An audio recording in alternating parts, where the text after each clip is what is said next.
me trouve près de Laval en Mayenne. Dans cette maison se déroulent des travaux de rénovation.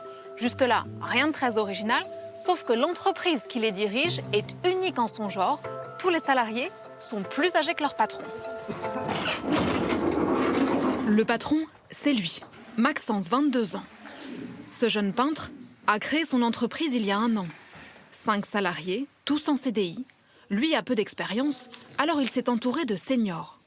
C'est un atout, c'est un joker d'avoir un ancien sur le chantier parce qu'il travaille peut-être moins vite, avec moins d'intensité, mais le travail est là, le rendu est très souvent mieux fait qu'un jeune. Bah écoute, tu fais les reprises en enduit ? Au départ, cette entreprise, il l'a créée pour aider sa mère, Christelle, 49 ans.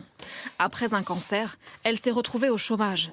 Malgré 20 ans d'expérience dans la peinture, aucun employeur n'a voulu lui donner une seconde chance. Mon CV intéressait beaucoup, mais très frustrée puisqu'il n'y avait jamais de suite en fait. Pourtant l'expérience est là, hein, mais on préfère embaucher des jeunes. Si aujourd'hui ça marche pour elle, pourquoi pas pour d'autres? Voici la dernière recrue, Hélène, 59 ans. Et Maxence ne compte pas s'arrêter là. L'emploi des seniors, il en a fait son combat. Il va recruter 2 autres personnes d'ici juin.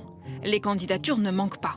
Bah là, pour cette personne-là, on a quand même quelqu'un de qualifié qui a fait pas mal d'années dans la peinture. Et il y a même des gens qui sont prêts à déménager. C'est impressionnant. Chaque mois, il reçoit une dizaine de CV. Ça fait 2 ans que ce monsieur-là cherche du travail. A priori, il a 59 ans. Avec le nombre d'années qui va lui manquer, il va se retrouver avec 600 balles de retraite. J'aimerais bien l'embaucher. Le prendre tout de suite chez moi, lui dire hop, on te met en CDI, on te protège jusqu'à ta retraite.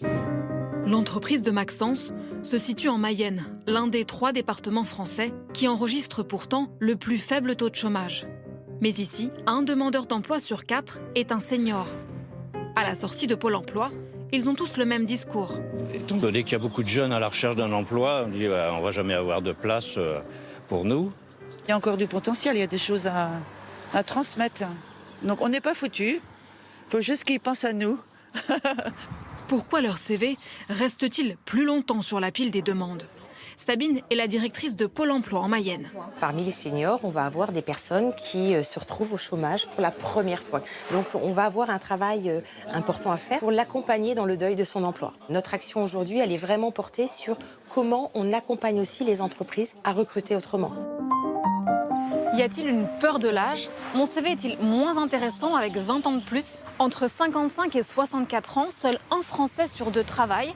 On est loin derrière les Allemands, loin derrière les Suédois et bien en dessous de la moyenne européenne. Comment inverser la tendance? Quelle solution pour favoriser l'emploi des seniors? Maxence, lui, a fait le choix d'adapter les horaires de ses salariés et leur façon de travailler. Mettez ça comme un sac à dos. Ce jour-là, Hélène teste un exosquelette, un outil qui permettrait de ménager son dos. Vous avez dans le dos des lames carbone. Ces lames carbone, elles vont accumuler de l'énergie quand vous avez les bras vers le bas. Et quand vous allez lever le bras, allez-y, vous sentez que ça va pousser vers le haut. Il ne s'agit pas d'augmenter la productivité. L'objectif, c'est de diminuer la pénibilité et puis d'améliorer les conditions de travail, éviter de tomber dans l'arrêt maladie. Vous signez, Maxence? J'ai pas le prix encore. Jusqu'à 4 000 € pour un modèle robotisé. Ce n'est pas donné, mais ça pourra aussi servir à des salariés plus jeunes. Et elle pourra transmettre ce matériel-là à la personne qui la remplacera, par exemple. Pour l'heure, en France, seuls 20% des entreprises ont mis en place des dispositifs de ce type. Vous l'avez vu, Maxence se bat pour l'emploi des seniors. Comment est-ce que vous voyez la suite? L'emploi des seniors n'est pas un problème, c'est pas une peur, c'est pas une contrainte.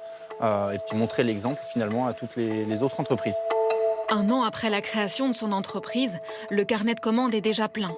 Ça tombe bien, dans le département, 4 500 seniors sont à la recherche d'un emploi.